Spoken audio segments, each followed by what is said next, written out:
Bienvenue à la mini-méditation du mercredi de l'Institut biblique belge.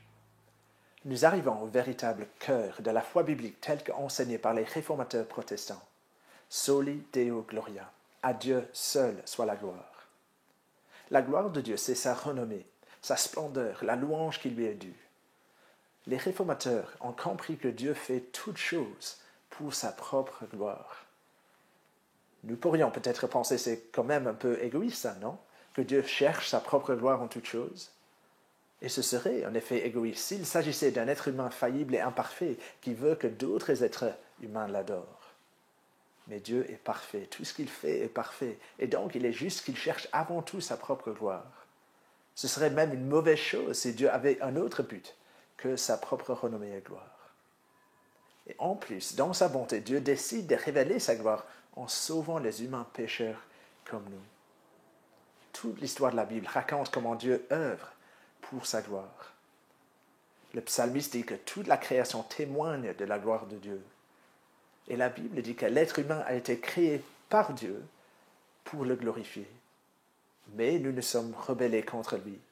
L'apôtre Paul, en Romains 1, dit que nous avons changé la gloire du Dieu incorruptible en image représentant l'homme corruptible des oiseaux, des quadrupèdes et des reptiles. Nous avons préféré adorer la création et les choses que Dieu a créées au lieu du Créateur lui-même. Et par conséquent, notre péché nous prive de la glorieuse présence de Dieu. Romains 3, 23.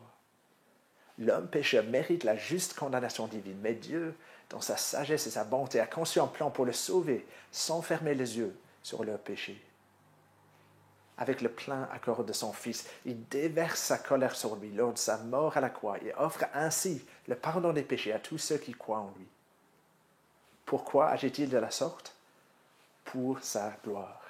Il s'est adressé au prophète Ézéchiel dans l'Ancien Testament du salut à venir en disant « Ce n'est pas à cause de vous que j'agis de la sorte, maison d'Israël, c'est à cause de mon saint nom. » En sauvant les pécheurs, Dieu agit pour sa gloire.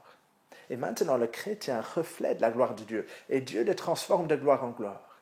Et nous nous réjouissons dans l'espérance de la gloire à venir. Les 4 autres solas des réformateurs agissent comme un garde-fou qui veille à ce que toute la gloire revienne à Dieu seul.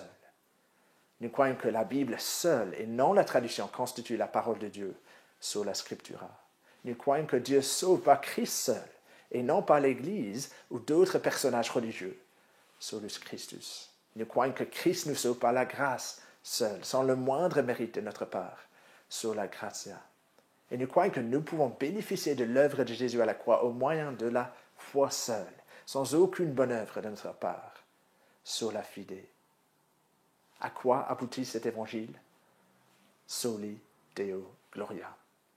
À Dieu seul soit la gloire.